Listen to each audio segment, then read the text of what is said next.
Hello, today we're going to be playing the Stars Above mod, and as someone who's pretty much only played Calamity, I figured that it's time for me to maybe try branching out. If I go in here, uh, this is my list of mods, and so yeah, let's get into it. So, I start off by, chopping some trees and setting down some initial housing because, I mean, that's what you gotta do in every Terraria world, right? And then I notice an item, the spatial disc. This mysterious artifact allows you to make contact with your starfarer. And so, of course, I right-click it. In your palm sits a mysterious disc, myriad reflections glittering across its starry surface. And so, I click it. And anime jump scare, and I get to choose a starfarer to aid me on my journey. I have one that has me do complicated attacks, and I have one that makes me do flashy attacks. And, flashy seems pretty interesting to me, so I choose that one. And so, I naturally get to talk to my starfarer. Greetings. I am Blue Hair Woman. I responded with the disc, so length, strength, it's more in it for me, and I can get the description of what I can be helped with.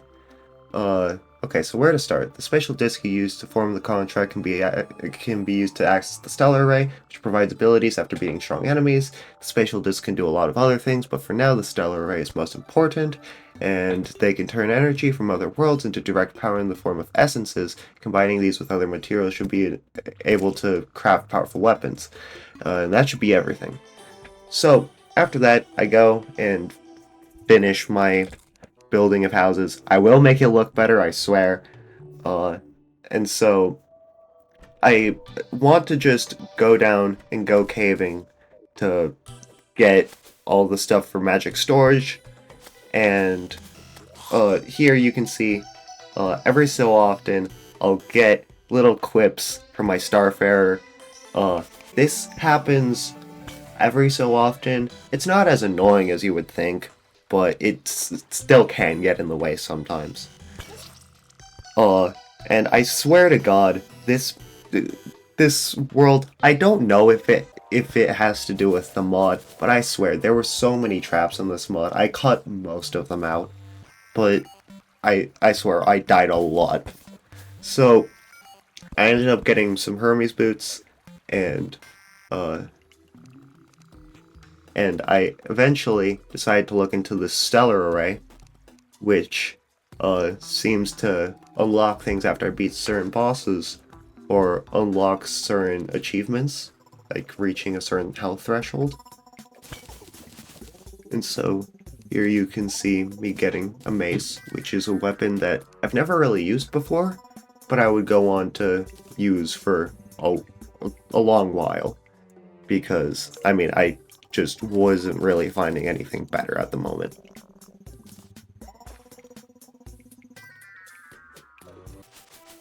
And so you see here that the Starfarer also has things to comment on all of the biomes that you enter, which, again, can sometimes be annoying, but usually is fine. So I started making some housing here because I figure I should probably get my pylon set up early. I always like to try and get pylons set up early so that I have easy access to all parts of the map. And here you can see I start setting up my temporary storage system, and I'll keep this until I get enough diamonds for magic storage to be set up. And so yeah, a bit of a quick jump. I go caving again because, that's kind of most of pre-hard mode Terraria. I make a hook, and all of a sudden, slime starts falling from the sky. Now, in the state I'm in right now, I definitely don't stand a chance, so I'm most certainly gonna die to King Slime. So, we'll see how that one goes. Now, if I had to guess, personally, I would say I probably just die immediately. Now, I mean, let's see how this goes. I mean, I'm sure it can only go well. Wow, what do you know? I died. So, that was pretty quick. I definitely got to get geared up a lot more than that. So I end up going down into the ice biome, and I almost get nailed down by this ice slime because my Starfarer tells me about a weapon, but then changes her mind. To be fair, this is partially my fault. I did right-click on the disc, but you know, that ice slime almost messed me up. So then I end up going down to the underground desert because, you know, but then all of a sudden my Starfarer starts talking about the jungle, which really confuses me. And so I go to the left a bit more to try and see what they're talking about. And I see the jungle temple here, which, I mean, it's got to be some of the weirdest world generation I've ever seen. And, I mean, I don't really know what more to say about it. It's just the entire jungle temple, just here in the underground desert. Like, I mean, come on. That's weird. So anyway, I end up going down to the underground jungle to try and find some good loot because the rest of the underground wasn't really doing me super well. And here I end up finding a boomstick, which is one of my favorite pre-hard mode weapons. And so I figure that's probably what I'm going to be using for a while. And so I end up going and building more housing, and yeah, I want to make it look kind of good. I'm definitely no expert builder, but I want to at least make it look presentable.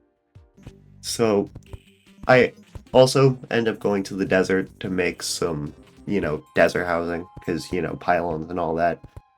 And so I decided to make this one look a bit like a pyramid. I thought that would look pretty cool.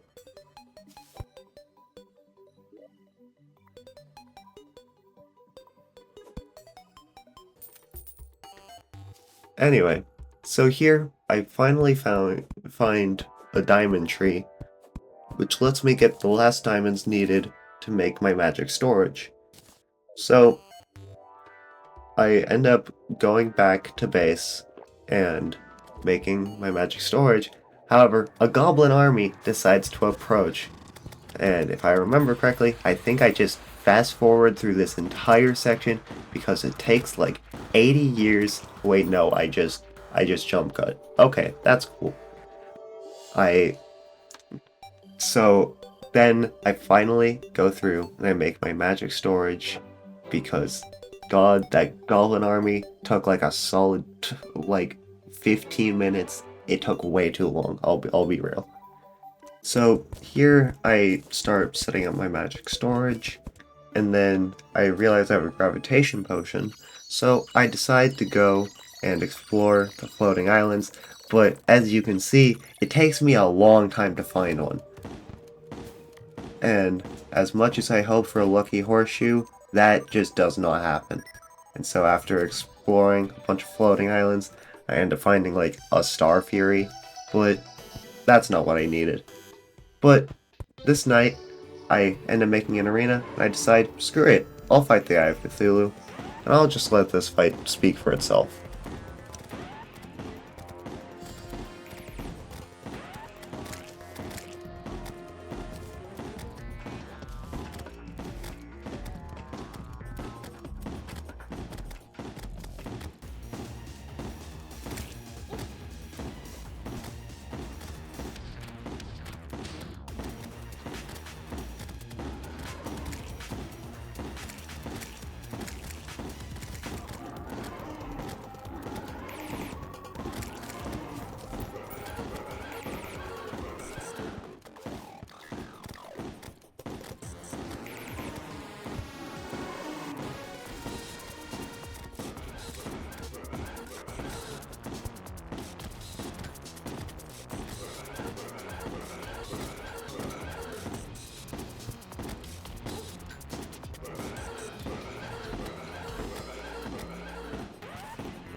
And bam!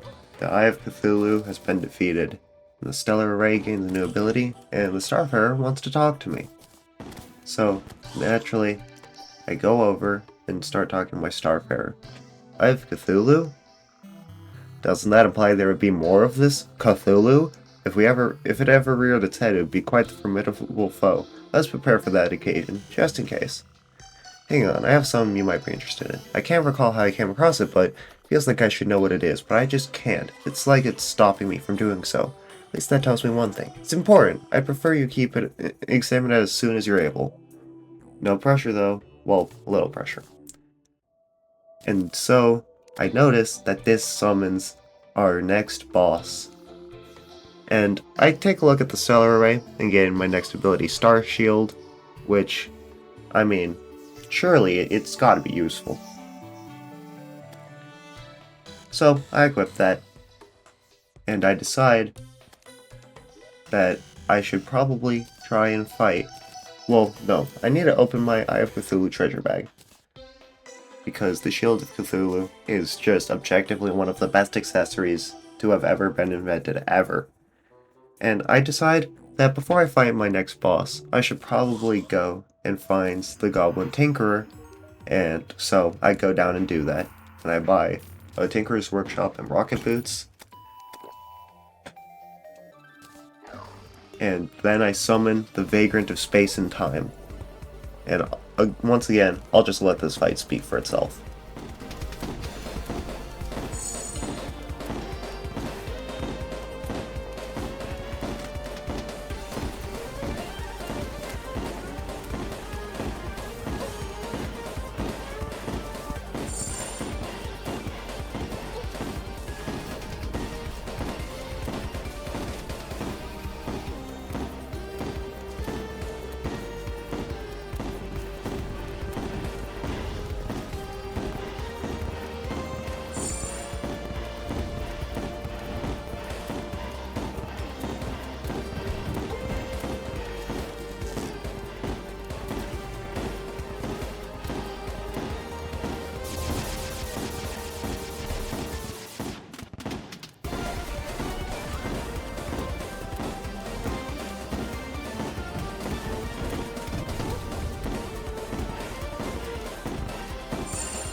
And the Vagrant of Space and Time has been defeated. Well, let's see what that was all about. First I got some stellar remnants and some enigmatic dust. But let's see. I see. Please excuse my test. I know it was crude, but it's the only way I know how to judge someone. In reality, I should have known. My sisters would never choose one wisely. Huh? Sister? No way. I apologize. This should help. Ring any bells? Dude, we have got to stop meeting like this. The nerve! Please, let me explain. Starbearer, in tandem with our galaxy's myriad worlds, there exist starfarers to aid in their denizens. We are conduits of energy. We choose a starbearer to act as our envoy. You should know that living beings are the best conductors of mana, and we're only partially alive. However, the first Starfarer's nominee was unfitting for their role. This is the first Starbearer. From what I know, they seem to have lost their mind and morals, and now they continue to roam the galaxy. The Starfarer are thrall to their chosen one's whims. They pursue good through any means necessary, often with casualties. It's all conjecture, but the destruction is very real, it should go unsaid that we can't let them continue. As it stands now, you have little chance of beating them. However, you should, like, get the Stellar Nova, and I've already bequeathed their power to her the second you've won our duel. This is all for now. I must continue to track the first Star Bearer. Good luck, you'll need it. I know he's a loner, but I wish you could have spoken more. Stay safe. I can't help but feel like he's hiding something. Anyway, I was right. I do feel stronger, and my hair is gone all sparkly. Looks like my Stellar Nova is called... I don't know how to pronounce it, and I won't even try. Perhaps we'll get some more when we defeat even more powerful foes.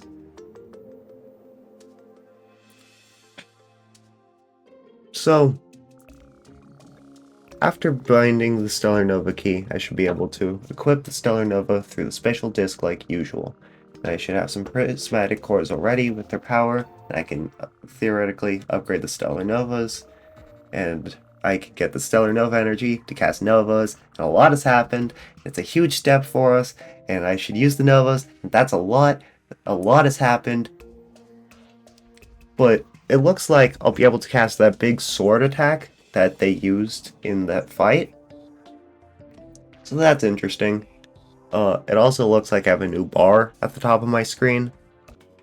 But I think that would be a pretty good place to end it for now. So,